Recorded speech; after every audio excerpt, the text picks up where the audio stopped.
Hey, Rafael. Good morning. It's a holiday in France, so we're doing from home. Hello, everyone.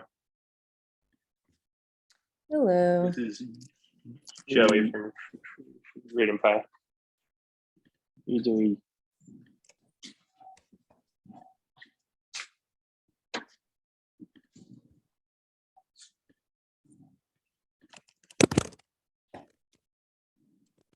Hey, Rafael, I think there was your operation or something for eyes.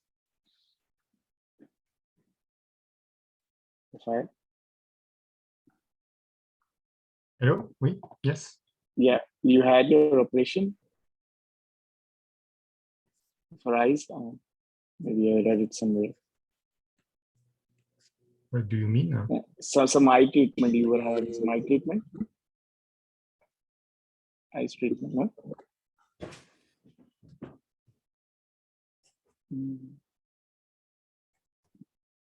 I don't get what That's- you are saying. I thought you had some eye treatment like last week. Like surgery on your eyes, or like Oh no, I went to seizure of some sort? I went to the eye doctor to get new prescription glasses. That's it. Oh, okay. Oh, okay. Much easier. Yeah. Less painful. Okay. All good.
Everyone. Hey, Shruti. Sorry for the delay.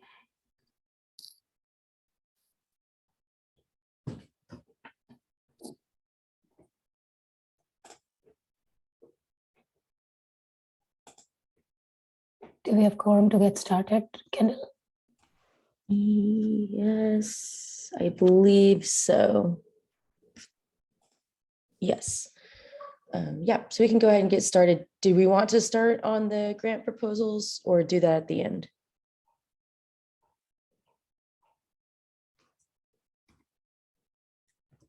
Let's start from the grant proposals. We have enough members, right? Yeah. Yep. Okay. So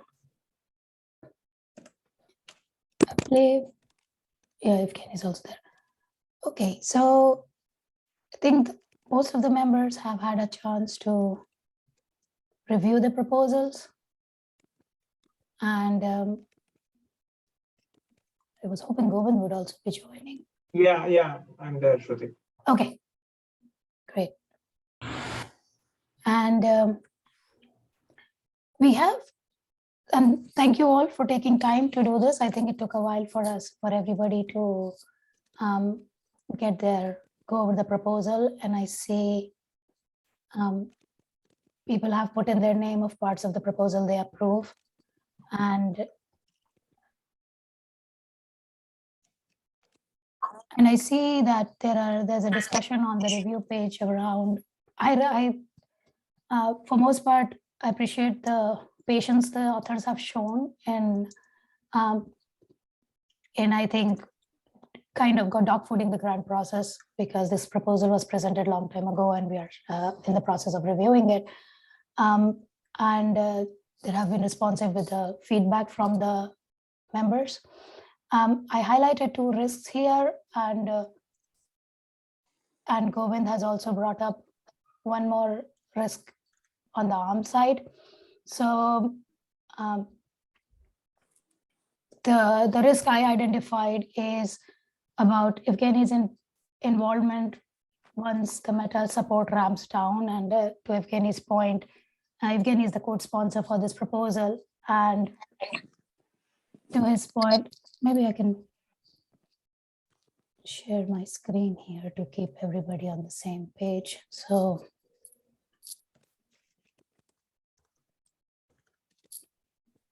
can everybody see the screen okay? Yeah, can you zoom in? Yeah. Yep, that's good. Right. So there are a few concerns here about, one, in terms of staffing, Evgeny's involvement. In terms of CI support, long-term support, would the feature be supported? And to Govind's point, is this more important at this point than enabling Magma, the existing code, to be on all architectures? And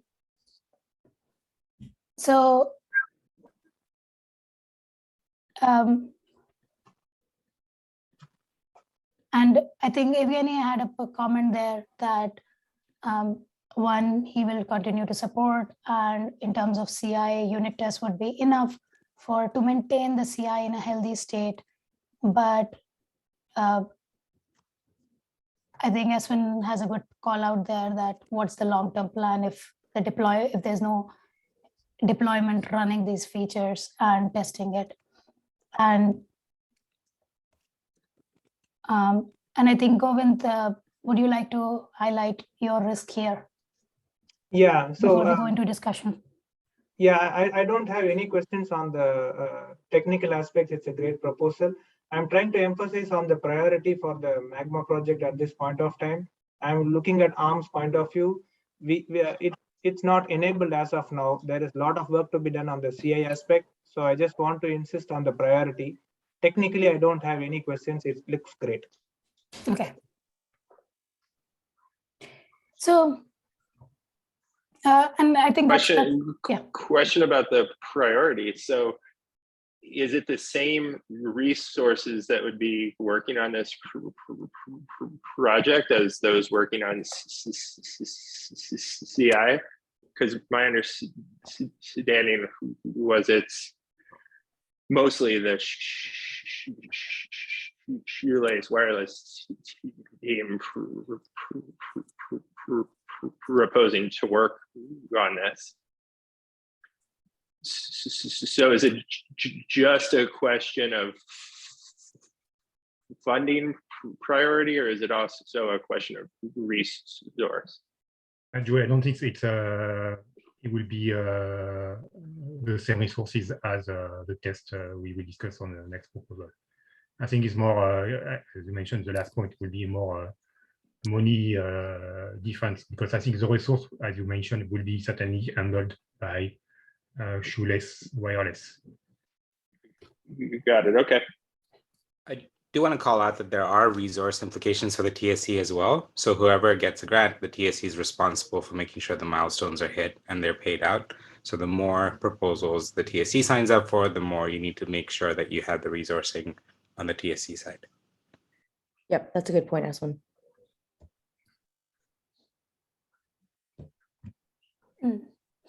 Yeah, and that's something that has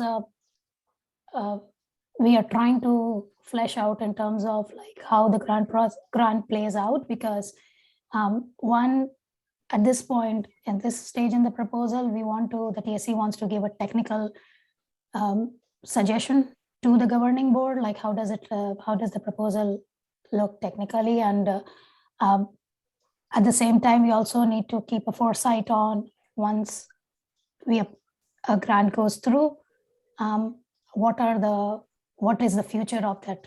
How does that idea goes into execution and goes to the project? So the floor is open for discussion. I think Evgeny, Jim, Do you have any comments at this point? Yeah, this is Jim from Shoelace. I'd be glad. Hey, thanks for the time. And as Shruti had said, we were kind of initial guinea pigs here that started back when we were working with Facebook, when they were still Facebook, on a project called Augmented Networking that was led by Shah Rahman and working with Evgeny. And so that phase 2 was to just continue it. But then when the Magma Foundation was, when funding was moved there, they said, hey, let's move this process. It will be faster. Well, you know, there's a lot of growing pains in terms of doing this, but that was submitted back in November. And then we presented at TCS in January. So the whole concept here of why the evolution of why this is so critical, and I'm glad Joey's on the call too, because Boris from Freedom Fi also supports it along with DT and Yoda and some WISP that we're working with, is that it dramatically simplifies the integration and adoption of Magma for real world deployments. As you know, working with, and I come from a long history of working with operators at OpenWave and other companies all around the world of getting things implemented and integrated into operators' networks. It's non-trivial. So by implementing a TLS approach, it's much faster. And more importantly, if you look at Sasha's comments in the document, it brings other devices than just mobile devices, which is critical for the operators from a differentiation and customer quality of experience point of view. So in terms of ongoing support, we have numerous projects lined up that have been waiting to use this. I was just talking to a WISP yesterday that they're very interested in incorporating Magma. They were thinking about it. They're a Wi-Fi WISP, but they want to start incorporating some CBRS technology. And so they already tested it. One is in LA, one is in Georgia with this concept, and both of those were well received. But we have to get the TLS parts going forward. So, you know, we're really excited to get started. I'm glad that Evgeny has been great. We've been working with him since 2019 on various Magma projects. So with him and our resources, we're confident that we can execute and then also help Magma get this adoption. Our personal point of interest is because we make a device or technology that it's called ATSS if you're familiar with 3GPP ATSS, but it's basically access steering technology. So we see things from the client point of view. So whatever spectrum is available, we can use it. So be able to adopt TLS, it just brings out a boatload of additional spectrum that could be easily leveraged. And especially with the work that Freedom Fi and Helium are doing with essentially decentralizing access, and Wi-Fi is a part of that strategy. This helped accelerate those activities. So I'll pause and see if there's any questions. If I miss anything, Behrad or Evgeny can comment too. I do have a question from the Freedom Fi folks. So given that Freedom Fi is the one that's potentially going to be deploying this, I wanted to get a sense of how this would be tested for commercial deployments. We want to make sure that there's no bit rot. And so we can't just rely on unit testing. We really do want to make sure that this feature continues to be tested in the long run. So question to Freedom Fi is, do you have plans to make this a part of your release testing? Can I answer this question? Sure, go for it. Yeah, so like, why do you think that everything, how do you think everything is tested in Magma? I mean, a lot of things are relying on unit tests, which have been more actually reliable than CI, because the Magma is built as a microservice architecture. So I can actually write a unit test which runs multiple services which interact with each other. It's actually much more reliable because I cannot commit a single line of code without this unit test passing. So like, I think like if we're talking about Magma existing CWF carrier Wi-Fi domain or federated gateway domain, this is like the majority of unit tests. So like the code is written in mostly in Go, and which also makes it irrelevant whether it's ARM or Intel. It's a high-level language. And in fact, Jim didn't mention it, but in fact, our our augmented network proof of concept was actually running on ARM-based Wi-Fi router, and nothing needed to be done for that. So like this is also to, I do not really understand the domain of ARM CI tests, but as far as CWF is concerned, we don't really care who runs CI, on which platform CI runs, because if I made a mistake in code, it will equally fail on Intel as it will fail on ARM, and vice versa. Yeah, Evgeny, I just have a comment here to insist on what I was actually trying to say. So the entire Magma component like AGW, orchestrator, federation gateway, these are the core components. And carrier Wi-Fi is mostly on the client device. And this proposal is about TLS authentication, right? So just the authentication part is enabled on the Magma front. And most of the data offload is happening on the client device. So when I looked at the CA job, it's mostly around AGW and other orchestrator and federation gateway. Those components currently, they are not set up in ARM CA. We are actively working on that to enable it. And there are a lot of work to be done to port all the S1AP test and LT integration test and so on. So in a broader perspective, I felt that is more important for ARM and other CPU architecture. And it's not specific to a language like Go. I agree that it is platform independent. I don't have any questions there, but there is a lot of work to be done on the environment itself. So that work is actively in progress now. So I just want to insist that point to the board. Okay, again, I cannot comment on ARM compatibility. Again, I'm like, because I literally spent 20 minutes to make everything run on ARM. And one more point, actually. So like when you mentioned CWF and federated gateway, so like we all know that federated gateway is used and part of some CI tests, but actually nearly all services of CWF, they actually live within federated gateway, within federated gateway domain. So CWF itself, it's mostly set up an environment. The services are actually under FW, FEG. It's like there is historical and also technical reasons. It's too long to explain why, but this is how. So like CWF now, 90% of it exists inside a federated gateway. That just wanted to clarify. Okay. Thanks. I'll bring it back to the question from Asfanal to Freedom Fi, because I think to the point of CI and having a testing infrastructure, I believe having a product is one of the prerequisites of the grant process. Kendall and Aswin, keep me honest there. Correct, yes. It's a Kickstarter program to help companies take things to market.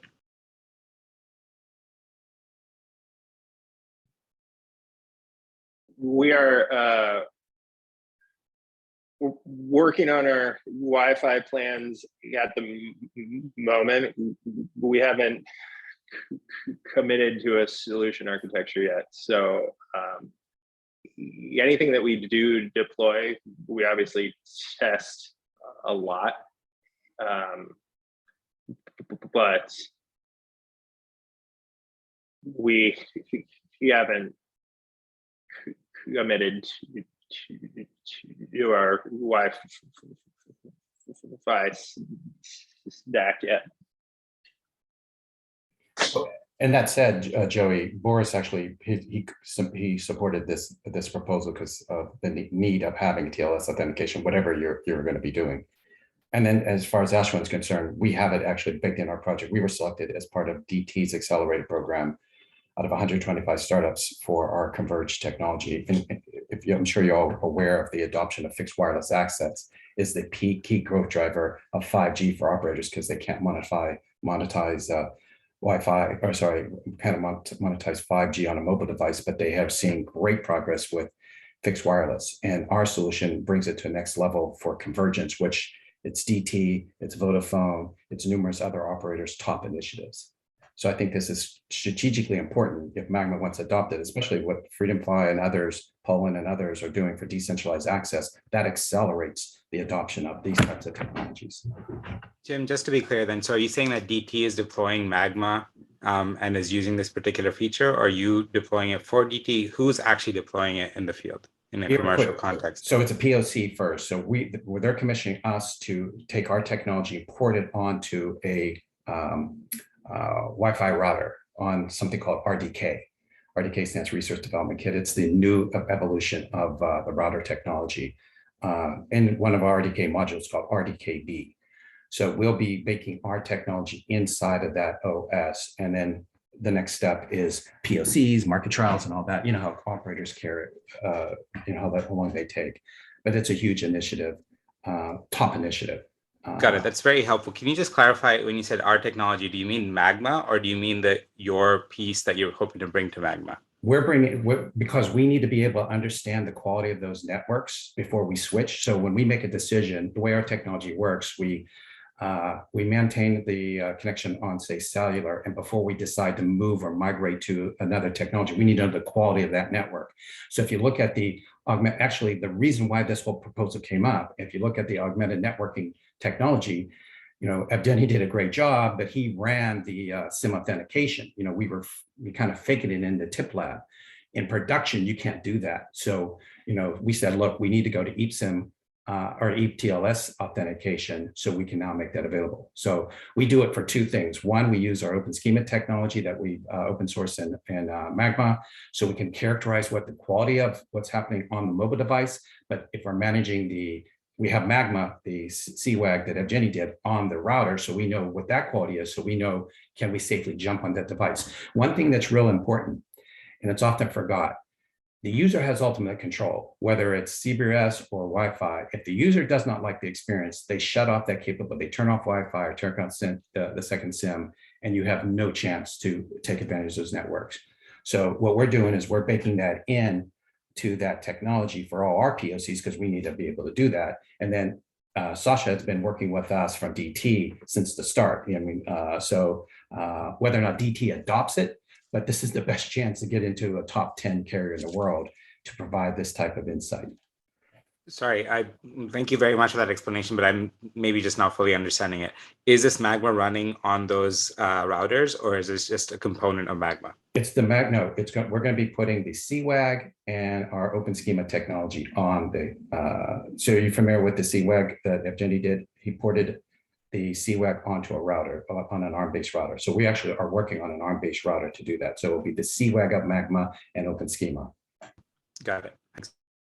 So like the piece of Magma, kind of access gateway piece of Magma is running on the Wi-Fi router. So like we kind of shrunk it and kind of reduce footprint so we can fit on a Wi-Fi router, OpenWRT for now. And the Magma cloud obviously runs anywhere. So with the experiment with Deutsche Telekom, they actually gave us their lab rack space. So we installed it there because it was more accessible and easier to maintain than AWS-based one. But it's like, it can be anywhere. So cloud can be anywhere. So Evgeny, what you're saying is Magma is running in the cloud, and whatever the device that Jim said is an access device, and which is going to run your software to choose the networks. But actual Magma is running remotely. So the Magma, the Magma runs in both places because there is access gateway part of Magma, which runs on the Wi-Fi router, and there is an orchestrator, which runs on the cloud. So like it's like components of Magma in both places. And you also need to talk to the Deutsche Telekom core in that one? Or is this a standalone? So this is not for augmented network TSC. Yes, we did have to talk to some kind of core. It wasn't real Deutsche Telekom core. It was a simulated core, but but for TLS, it's actually, this is a project to actually bypass core. So like this, we won't need HSS anymore. We won't need SIM card. We will rely on different method of authentication. Therefore, a provider should be able to acquire users easily without depending on MNO. So like it's a kind of breakout of MNO dependence. To get a little, I'm sorry, go ahead. Yes, and the surprisingly, the actual representative of Deutsche Telekom, Sasha, he was actually advocating for us breaking dependence on MNO core, because apparently even within MNO, it's kind of it looks like Jim probably can talk about it better, but it's also the source of friction. They would also like their Wi-Fi domain being dependent of their core for some reason. I don't understand it, but it's separate groups. I mean, they're separate groups, separate budgets and things like that. So to get the power of this is what Evgeny talked about, again, referring back to the augmented networking. What this is imagine, how you had the Boingo type of model. Well, they're the middleman. In my previous life, I was built the connection managers for most of the operators and cable operators in the world. And so what they have to do is you go to the middleman and they set the broker. What the idea of augmented network is, anybody can essentially run a ARM-based CWAG router with our technology and Evgeny, what Evgeny's doing, and then contribute to, essentially we call it a blockchain roaming. So they can now provide access to an MNO, MVNO, or whomever provided. What that does is it takes out the middleman. And so that's explosive, because you have nearly 1 billion hotspots in the world, and you have maybe 10, 20, 30 million small cells. So this is a chance to greatly increase the capacity, which, I joke with Shah, it's like critical for if metaverse is going to be successful, you're going to be able to tap in as much of both licensed and unlicensed technology as possible. So I don't know, Ashwin, does that answer all your questions? But I can go into much more detail if you want separately on this call if you want. Yeah, no, I was just trying to understand. So you did mention that there is a POC with Deutsche. I assume that's a paid POC. Yes. Trying to understand why the Magma Core Foundation would want to fund this, given that it's just a POC stage that's already funded. Why not just wait till this commercial deployment, in which case we can help offset some of the NRE? Just trying to understand what the rationale is for coming to the foundation for funding, and then also asking for Evgeny's help. So originally the project was phase 2, which DT was one of them, that Shah wanted me to be able to find, hey, let's take this to the next level, because it wasn't going to be funded out of Magma funds weren't there. It was Facebook funding it. And so Facebook said, hey, we're going to shift it over to the Magma and do the proposal there, because it was going to be faster. So this was an evolution of, let's find places in the field, not just with, whether it's with Freedom 5 and Helium efforts, with DT, with we were doing a project down in the San Diego Promise Zone, or Dallas. It's various the whole point is, let's get the augmented network out there, but you can't until you have TLS. It's the blocking factor to get it going in all these initiatives, eTLS. Yeah, Jim, one more question to you. So whether this proposal is very much dependent on the Magma core, or it can work with any core that exists as of now. If I introduce this TLS authentication on other core, your solution is going to work in that core as well, right? It's not very much tied to Magma core. Am I understanding it right? Well, I mean, we have because we've been spending 2 years on the underpinnings of doing this with the augmented network and open schema. So we'd have to move all that stuff to a new core, which would be kind of ridiculous. Why wouldn't we? Well, I'm not sure that I can probably. I'm not sure that's true, because it's using the FEG. It's using CWAG and FEG, and both CWAG and FEG are Magma entities. So it is pretty closely tied to. Okay. Yeah, I can confirm that. Like, I mean, all bootstrapping, all like communication channels, they all depend on Magma core. So like it will be. I mean, you can probably reuse some components of this work, but there is That's very tight dependency on Magma core and protocols. The things won't be able to talk to each other without Magma. Okay. Okay. So coming back to the integration with, in this case, let's take Deutsche Telekom as the example, because that's the most active engagement, right, Jim? Well, there's numerous ones. I mean, we have, like I said, we were ready to start this. Initially, the plan was to go down in San Diego in an area called a promise zone. If you saw the letters of support, we have Intel, that's Sony, Dish has given us a pallet license. We have all these people basically in a holding pattern for the last 6-7 months because of the delays here. So there's numerous, not just one, there's numerous ones waiting for this to be done that can be tested in the field, in real world. The whole goal that Shaw wanted is get this out in the real world. And that's what I basically called in a lot of that. Can I just jump in real quick and say Magma Core Foundation is an independent foundation under Linux stewardship. This has got nothing to do with Meta. So let's just keep those two conversations separate. But you have to understand, Ashwin, for all due respect, you have to understand how we started. This whole initiative started when it was under Facebook, and now it's moved. So I understand the separation, but it was all initiative with requests from Facebook for us to pull all these resources in. And I think the two things here. One, going back to the integration with Deutsche Telekom core and the separation there, I'm trying to understand how does the subscriber identification happen? Like, you want to identify that this is a Deutsche Telekom subscriber who is switching over to Wi-Fi. So is it all on the client side, the logic on the client side that would make that unification, that this is the SIM versus non-SIM talking about the same user? Or because there's no integration on the core side, if I understand Evgeny correctly. So it's so the actual decision is currently being made. So even with SIM-based authentication, there could be multiple SIM providers. So there could be Deutsche Telekom, there could be AT&T, Verizon, whatever. So this decision is actually made on by Federated Gateway cloud piece, cloud service. So pretty much we try to keep Wi-Fi router or access gateway kind of simple. So it just says I have a user, it calls up to the orchestrator, says I have this user, I need authentication.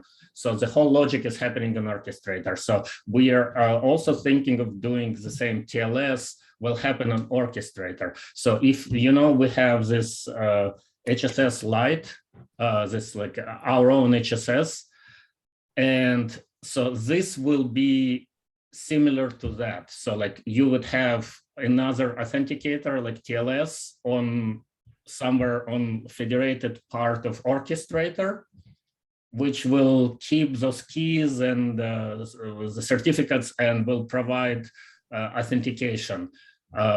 So I think that the authentication mechanism itself gives you enough information, because if it's TLS, you go to TLS service. If it's SIM, you go to SIM service. So that will provide distinction, and the rest, the minimum scope is to provide a simple federation.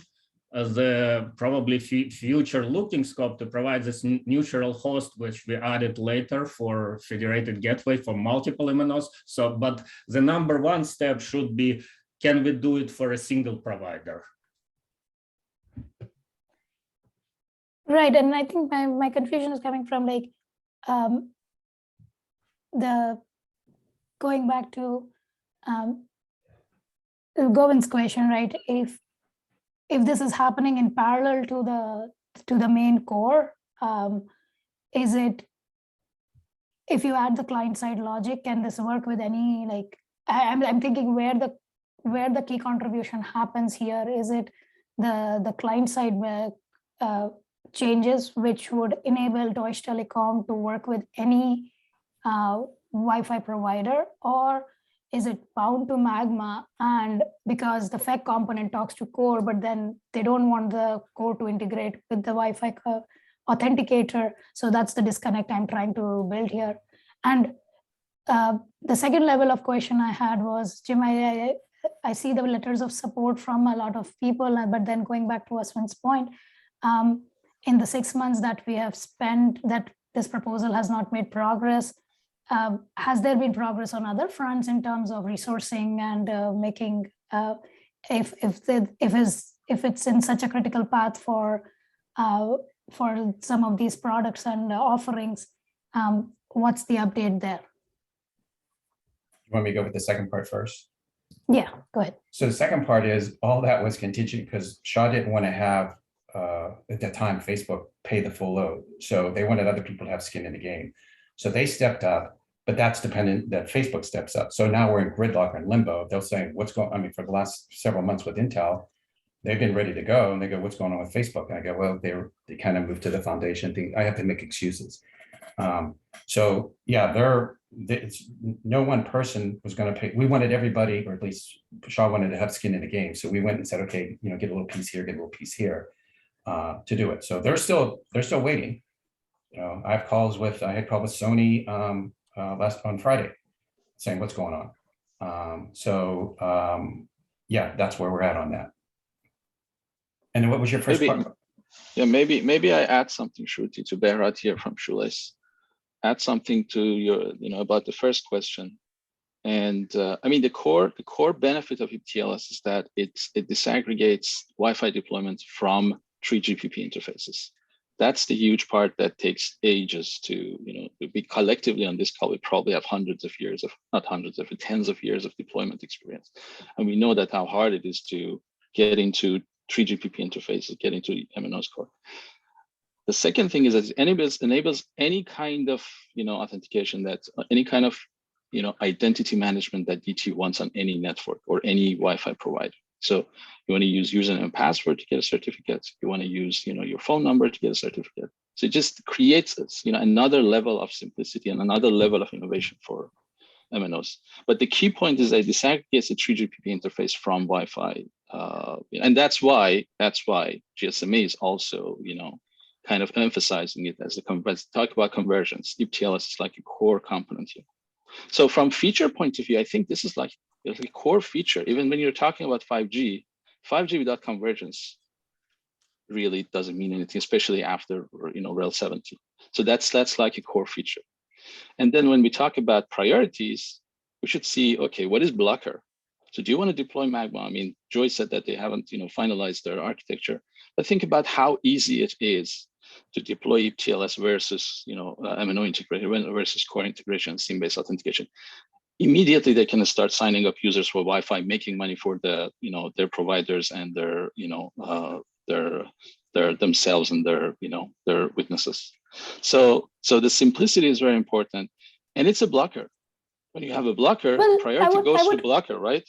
I would push back on the disconnect from 3GPP because that's where the power of FEG comes. That you are the integrate, like you are the interface between a traditional core and a network and an MNO. Yeah, but that's disconnect is where my concern is. That is this completely like for the Magma project, right? Is the disconnect the value or the connection is the value? It's actually, in my opinion, it actually widens your user base. Exactly. So think about this. So like, for example, why do I need to integrate with core? Why would I want to integrate with Deutsche Telekom core? I was like, what is their power? Because they have 50 million users. Okay, because I want to serve their users. So let's say now a small, whoever it is, let's say I don't know, Helium, it somehow found its own users, okay?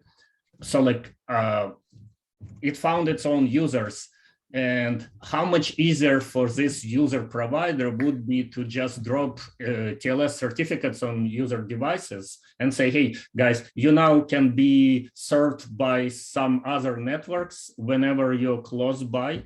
So in a sense, you are extending federated gateway. So now federated gateway doesn't link your like provider networks to MNO core. It can also link these provider networks to some other user aggregator, which does not depend on SIM card, because depending on SIM card, it's a hard process. You need to invest in MNO core, you need to invest TLS, it's millions and millions of dollars. You also need somehow to ship users SIM cards. They cannot just sign up online, or they need to have eSIM-based devices, and it creates like additional problems. But if you can just do TLS authentication, the hope is it will break you out of this deadlock when you have to depend on MNOs. So think about federated gateway can link you not just so like what is federated gateway? It's our opening a door into MNO like domain, okay? Because you link with MNO, you can serve MNO users. But if we have TLS, the hope is that we can also open a door into some other user aggregator, not just MNO. So we can break out of MNO dependency. This is the first thing. The second important thing here, I think, is that not all devices, especially Wi-Fi devices, which user has, are SIM enabled. Like your laptop is not SIM enabled, and like your tablet, probably 90% of them not SIM enabled. So you can also serve those kind of users, which MNO cannot. So like that was probably the argument for starting thinking about TLS. And we also had this project. I remember we had this a lighthouse for billion users. That was also an attempt to provide TLS-based authentication on a massive scale. But like that was outside of Magma. To add on, and Jenny, just real quick, Jenny's comment, I should have said this earlier, one of the key business drivers that drove Shaw to essentially sponsor the phase one was the announcement of Google with their Project Orion. I don't know if you're familiar with Project Orion, but basically it's their initiative to aggregate all the world's Wi-Fi and broker it on behalf of those users to the operators. So they set the market, which created a lot of stress in the carrier world, because they say, look, we sat back, we lost the App Store, we lost messaging, and now we're essentially going to have this huge company build a Wi-Fi aggregation point and create a brokerage and charge 30%. That created a lot of scare. So that's where we came up and said, well, let's create an alternative. Let's let the shop owner, the city, whoever has capacity to be able to contribute it and make it easy for operators or MNOs, whoever wants to use it, to access it. So an alternative to the approach of a centralized market to a decentralized approach, or however the operator would want to run it. So that's a huge, huge. I want to make sure I impress upon it, is adding, essentially 80% of your mobile usage on your phone is on Wi-Fi. And what I scare carriers, as soon as Elon Musk says, shut off your Wi-Fi and run speed tests to, you're using your unlimited plan to get for it, you're going to crash these networks. So you need to be able to motivate users to contribute their Wi-Fi and get rewarded somehow, but also provide alternative options for operators to not be beholden to another entity yet again controlling the connectivity and market. That's huge. I think I'll interrupt here in the interest of time. We have another proposal that's also waiting for discussion, and a few other items on the agenda. So I would request for one last any last comments from the TSC? It would have been great if Deutsche Telekom, if Jim assertively says that if Deutsche Telekom is going to use Magma core, and this carrier Wi-Fi offload is also part of it. So his comments are in the document. It's under Sasha. Right. Yeah. No more questions from my side. Thanks, everyone.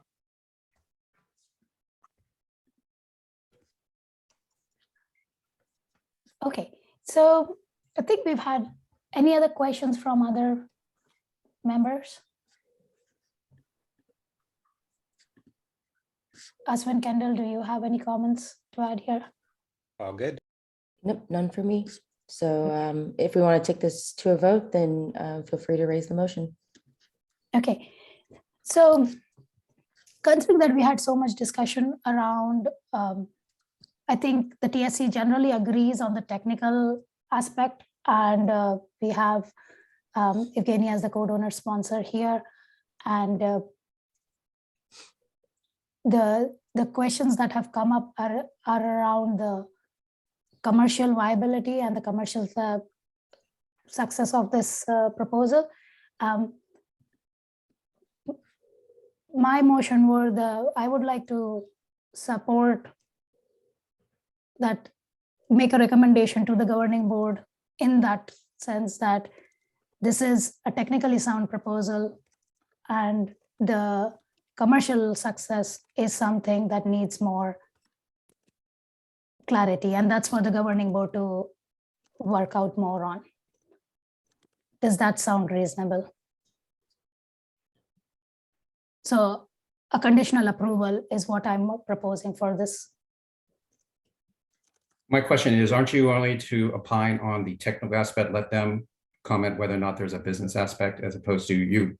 But what I'm going to try to do is eliminate the continuous doubt of these things, because you have more proposals coming through. So, as you define your process, stick to this is the domain. That's how I was explaining technical domain, and let those other people deal with the business domain, as opposed to opine on both. I agree with Shruti. I mean, it's we can just give a technical point of view, and we have to move to the board on the business decision. For me, that's the correct compromise for us for the proposal. Right, and Jim, I think it's on the TSC. So I think approval is a very loaded term at this point, and especially in the context of this grant process, it has been used in a there has been a lot of ambiguity around it. So my goal here, and even for future proposals, would be to give a descriptive recommendation to the governing board rather a one-word recommendation, because it gets really it gets confusing. Mm-hmm. That's my experience, and we've had a lot of back and forths one-on-one as well around it, right? There has been confusion around, oh, the PR was approved and submitted into the repository, that means the proposal is approved. We've had, so to avoid that confusion around the grant process, particularly around the grant process, I would like to keep it clear. Even for the non-grant proposals we've had, it's easier there because that's a work in progress, and it's more around people just willing to move the execution forward without involvement of funds. So I would say for the grant process, that's my suggestion. And thanks, Rafael, for your support. What do other folks think? And we can take a vote now. Wait, does anyone second the motion that Shruti raised?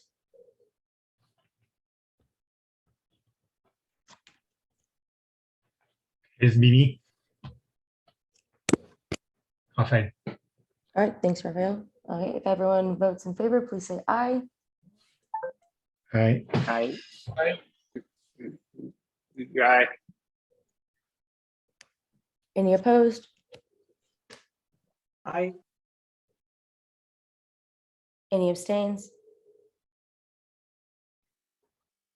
Right, with majority, the motion carries.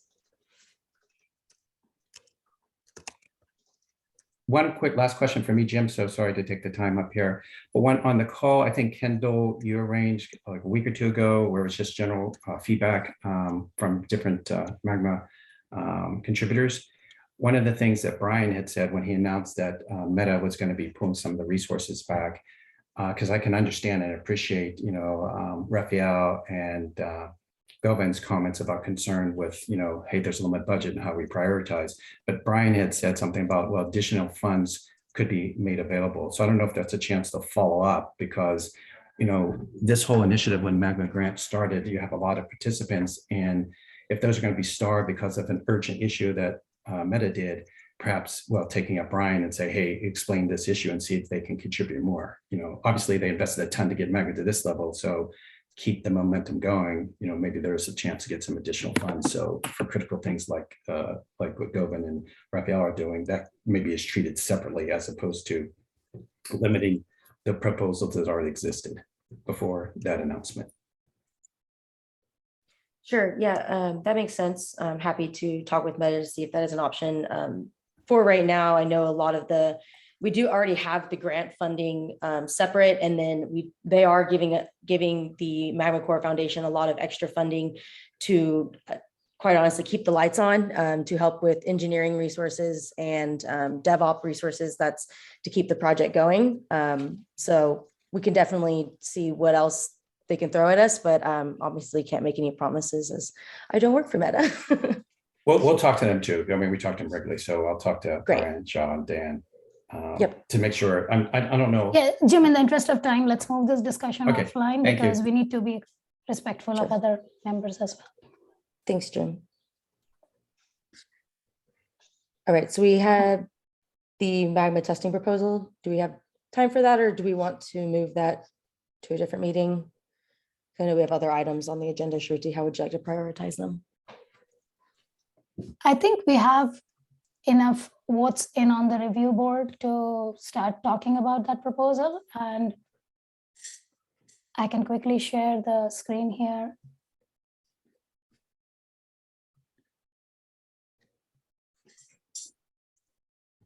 So I think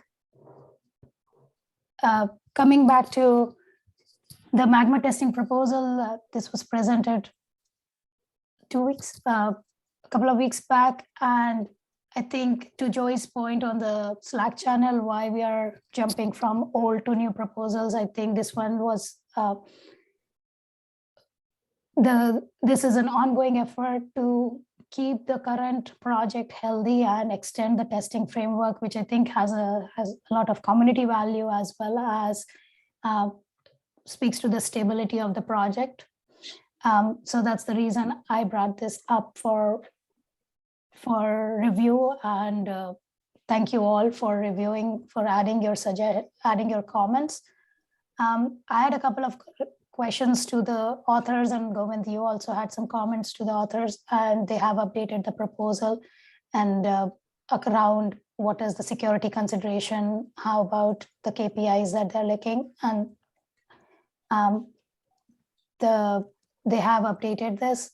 I think because this is a CI effort, which supports all ongoing effort on Magma Core.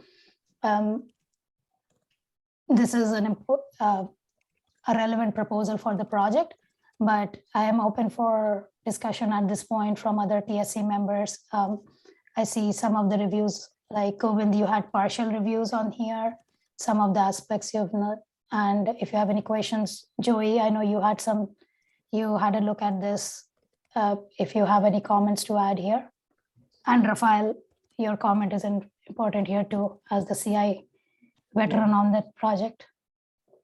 Yeah, I looked at the milestones, but as I say, ARM CA should be the high priority as of now. We don't want to miss out all the features that will be added in the future and not tested on ARM platform. On that aspect, when I looked at the GitHub workflows, there are a bunch of CI workflows which is not ported in ARM. For now, we are working on enabling the build job and running some basic traffic tests, but we want all the CI jobs to be ported on ARM. And we want OAI commitment for that, to work with all the stakeholders and work with ARM and make it and achieve that, to enable all the jobs on the ARM architecture. And it should not be an optional work item like how it was updated in the document. It should be a mandatory and high priority work item, and it should be part of milestone 1. Govind, hi, this is Irfan from the Open Air Interface Software Alliance. So the way this proposal has been built, as I said before to you, we have not added, we have not allocated resources to this activity. we want to make sure that we want to carry over whatever is currently there in the CI pipelines and make sure that it works. In a seamless way so that nothing breaks while we are transferring this over to OSA.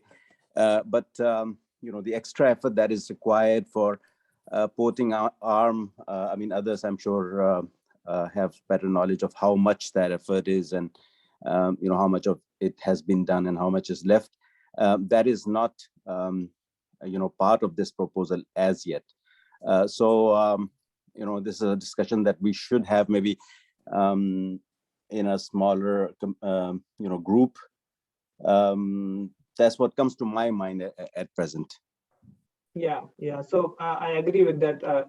Tariq, Tim, Shubham, and OAA team, we all have to discuss about the plan here and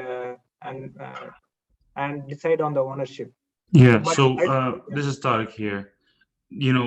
Mandating this to be part of milestone 1 is not reasonable, to be honest. I think we're still struggling with few kinks here and there to enable some ARM testing. So if the OAI team is to start on this soon, it's not reasonable to ask them to have ARM testing as the highest priority. This is not an ARM testing proposal. This is a Magma testing proposal. And eventually ARM has to be supported, I agree. But the tools that the team will be building, they do not have to be ARM based. Like this proposal is mainly about unit testing, integration testing for 4G and 5G. The test frameworks that the proposal is putting in place here, they are not, architecture kind of specific. And they should be irrelevant where we're on the architectures or the frameworks themselves. The units on the test, I agree they have to include both x86 and ARM, and that's to my understanding should not be in milestone 1 because as we speak, you are working with Shubham and Tim to get your the ARM testing kind of building and testing at least the baseline established. So, I agree with you. Let's add some language, maybe. Yeah. That units on the test will include ARM-based gateways, but we can discuss which milestone makes sense. Yeah, I agree, Tariq. It needs more discussion. Even I'm not clear about the ownership, so we are working on very basic CI things. But our goal is to port everything into ARM. So whatever works, we have to come up with a plan and the milestones. But at least the basic thing like S1AP test, which is very, very much essential, that has to be part of milestone 1. And no, I agree. The test itself, the test framework itself does not have to be a part of ARM. And that's my argument here. The unit on the test, which is the gateway itself, yes, that's ARM based and should be tested. But the framework that runs the test itself, I don't see a value in implementing that in both x86 and ARM. There's really no need for that because this framework will run on CI, and it doesn't make any difference whether that framework itself is running on ARM or not. Okay. Yeah, I agree with Tariq. I mean, the test framework should be platform independent, and it's not the core of the project of Magma. Is not the test framework. Is the Magma access gateway, so costrator, and so on. That part is what I agree with Tariq is the design under test, and it shall be running on either x86 or ARM, and you are making an effort on running this part on ARM. But for me, migrating S1AP tester or any Python platform that will be, or whatever platform we will use for that on a given ARM architecture, for me, it has no added value. Yeah.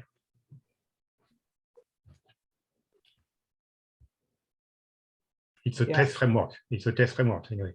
Yeah, I mean, I'm questioning the framework itself, right? So currently, when we look at it, I mean, I want to avoid the rework in the future, right? The current CI supports Vagrant VirtualBox base, which is very much x86 style. And if you are going to continue based on that environment, I don't think that's our plan. Huh? Pardon me? I don't think that's our plan to be, you see, Well, I guess we are mixing two things, right? Containerization is still on the roadmap for S1AP tester. Yeah. Right. And so for me, yeah, so especially a container, especially if it's on Python stuff like that, it should be able to run on any platform. Right. Yeah, if it and is even containerized, and my point is, since we use like 3 VMs for testing now, which is one for test, one for the test itself, one for the traffic server, and one for the gateway. To me, even if we end up using the VMs for the test engine and the traffic server, but still use a containerized version for the gateway, I think that should be also reasonable. okay. Yeah, if it works, yes, I agree with that. Yeah. Yeah, it's still more work to be done here. I cannot conclude, but I'm going with the plan, and this proposal is only on the framework and maintenance. I agree in that aspect.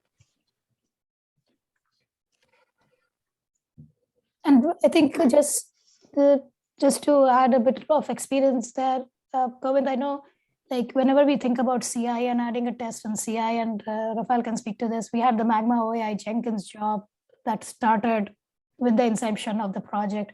It took us a long time to get it to a stable state where it could be a blocker or a required check on all the PRs. And that has been the life of all the CI checks that we've had.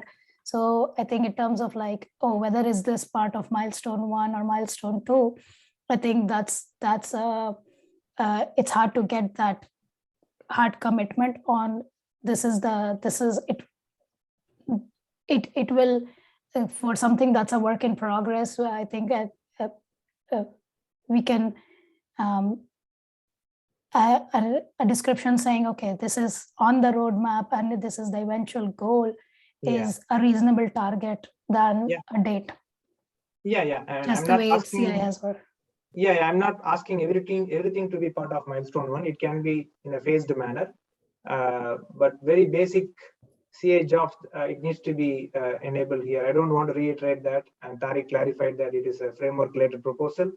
I agree with that as of now, and we need more discussion offline on this topic.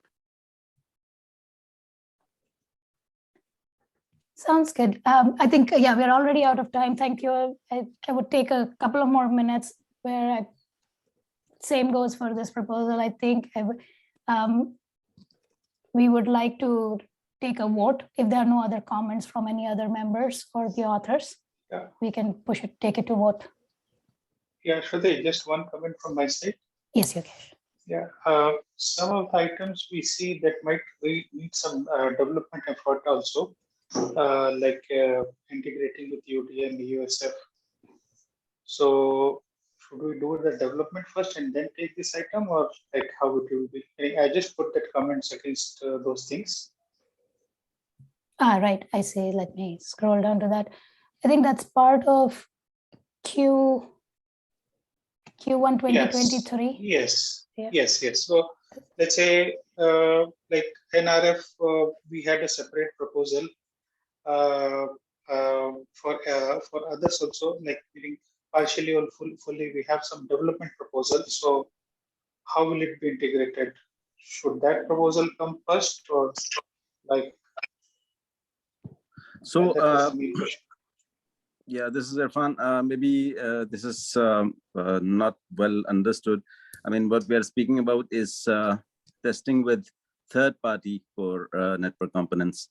So basically what we were thinking about here when we were writing this is that NRF, NEF, UDM, AUSF, UDR, that is already available at OpenAir interface in the OAI 5G core. that were the ones that we were going to put across the FEG and test with those. Yeah, but it will require some development effort. Some development effort is required for those on the 5G core, even if it is third party, but it will end up in some development efforts. You mean on the FX side? Yeah, like we have in 4G, we have like a FEG option and subscriber DOB option. So in 5G side, we have mostly tested the subscriber DB option. The FEG portion of it has to be is not tested yet. So same goes for NRF. Some of them are in proposals. Some of them are like, we have to take up like how to bring it in. I see. So Yogesh, would that be something for like an action item for you to discuss with the team separately? Yeah, Shruti, meaning whatever proposals we had didn't went through the grant proposal. So yeah, meaning should we go through the grant first and then discuss with the team, or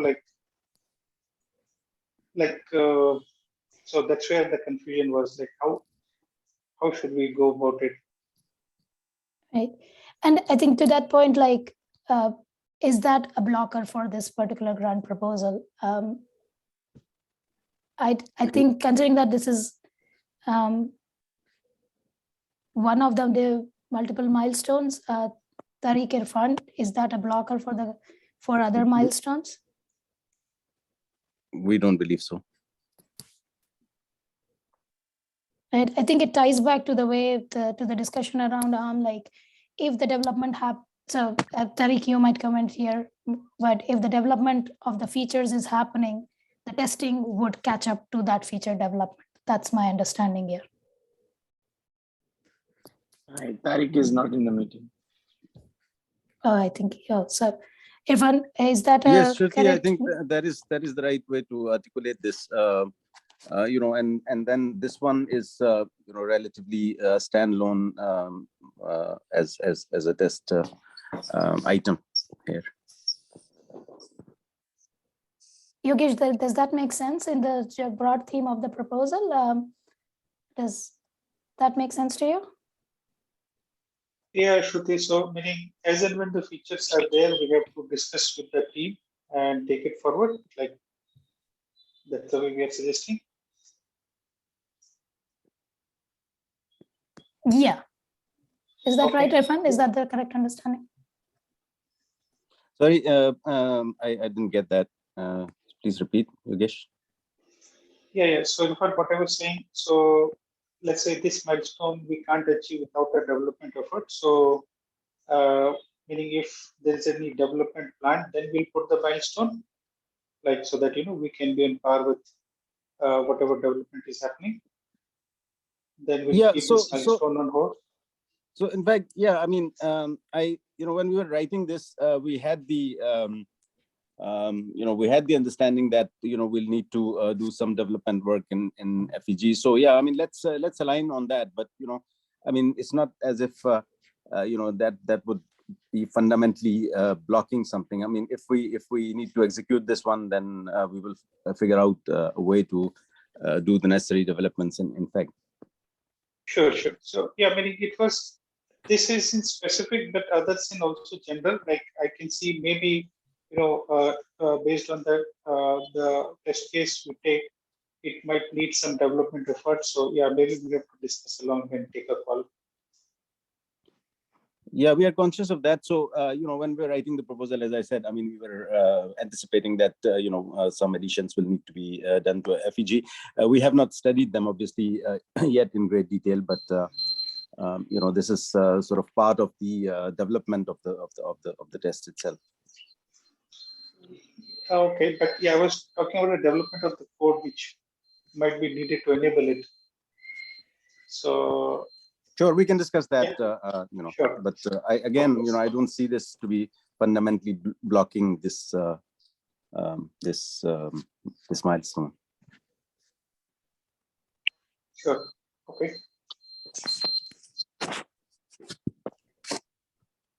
Okay, Okay, and- give it. Go ahead. go ahead, Kendall. Okay, I was saying, given the time, we'll go ahead and take this vote to email. So just look out for an email from me and we can get that rolling. So thank you, everybody, for staying after 10 minutes. Have a great day. Thanks, everyone. Bye. Bye.